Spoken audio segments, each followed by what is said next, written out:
Bonjour, cette vidéo est la première d'une série de vidéos. L'objectif, ce sera de montrer comment mettre en œuvre une architecture IoT à base de cartes microbit en utilisant Node-RED. Donc l'architecture cible, ça permettra alors d'avoir un flux Node-RED, d'afficher les données sous la forme d'un dashboard.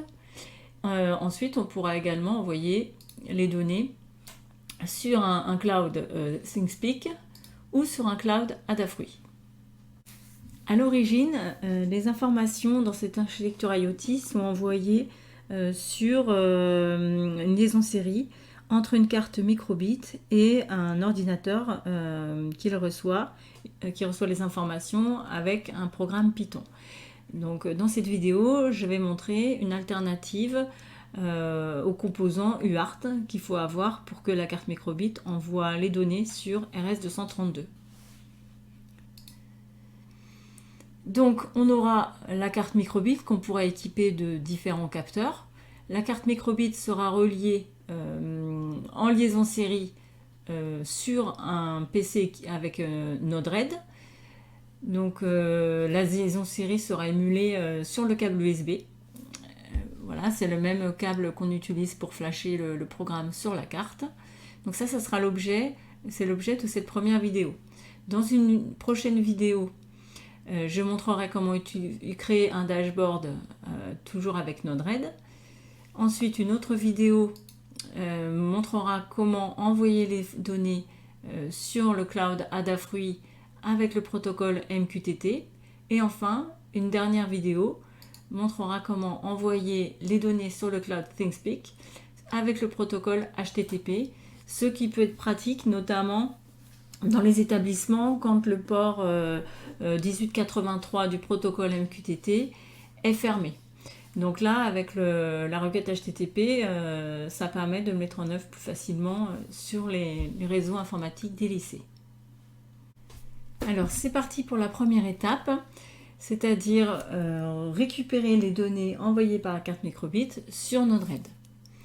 Donc là, on va mettre un programme Python sur la carte microbit. Ce programme envoie les données sur la liaison série. Donc là, il faut faire attention à ne pas indiquer les broches RxTX. Sinon, on n'arrive pas à utiliser le câble USB en même temps pour programmer la carte et en même temps pour la transmission des données. Donc on va utiliser simplement la fonction init de l'objet UART en indiquant la vitesse de transmission. Alors ça donne un exemple de code simple qui récupère la température interne de la microbit qui l'affiche sur la console, ça c'est le print, qui crée un buffer pour l'avoir en format string et qui envoie ça sur la liaison série. Ça, ce serait par uart.write_buffer. Et j'ai mis une boucle infinie pour que la carte envoie la donnée de température toutes les 2 secondes.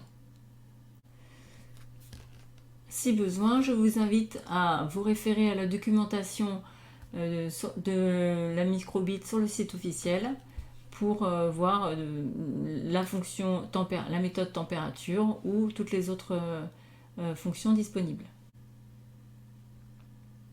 Alors j'ai implanté le code sur la carte microbit. Dans le gestionnaire de périphériques, je vois que la carte microbit est sur le port série COM3 sous Windows.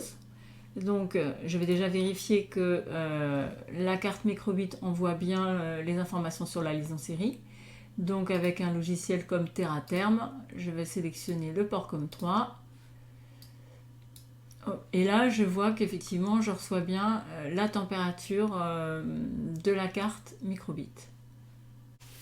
Alors, une fois qu'on a vérifié qu'on reçoit bien les données de la carte microbit sur le port série, alors on ferme évidemment celui-là pour pas qu'il y ait de conflit. Et donc, on va voir comment récupérer les données sur Node-RED. Donc, pour l'installation de Node-RED, si besoin, je vous invite à consulter l'autre vidéo. Voilà, alors par défaut, il n'y a pas de nodes qui permettent de communiquer avec le port série. Donc on va installer un node supplémentaire.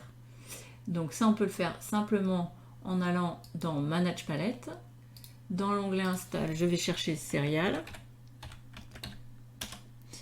Et je vais prendre le premier, Node-RED Node Serial Port, qui permet de communiquer avec les ports série. Install.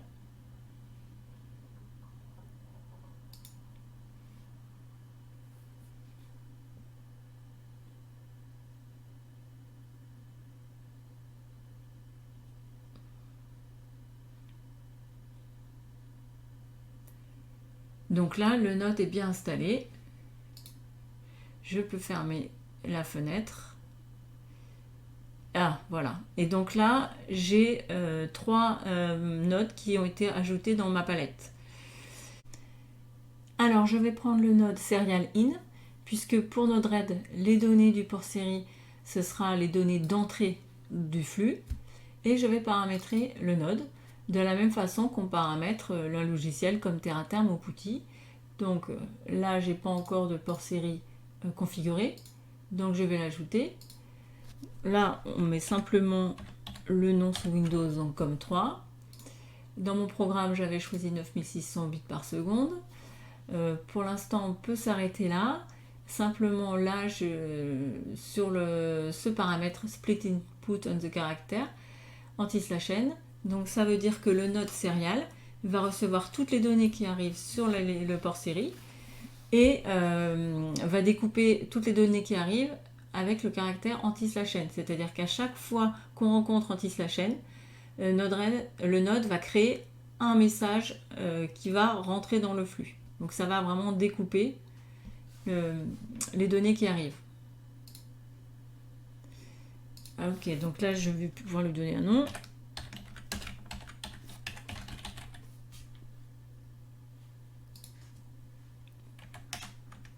Avec les bonnes lettres, c'est mieux. Et je vais ajouter un debug pour voir le contenu des messages qui arrivent sur le node. Deploy. Et là, je vois bien les données qui arrivent de la carte microbit toutes les 2 secondes. Donc là, j'ai réalisé la première étape, c'est-à-dire mettre un programme sur la carte microbit qui envoie les données sur la liaison série, réceptionner ces données sur Node-RED.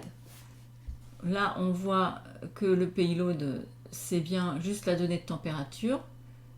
Si je veux afficher le message complet, je vois que j'obtiens un objet JavaScript avec structuré en JSON, avec des attributs, payload, port, etc. Dans la prochaine vidéo, on va voir comment afficher ces données sous forme d'un dashboard.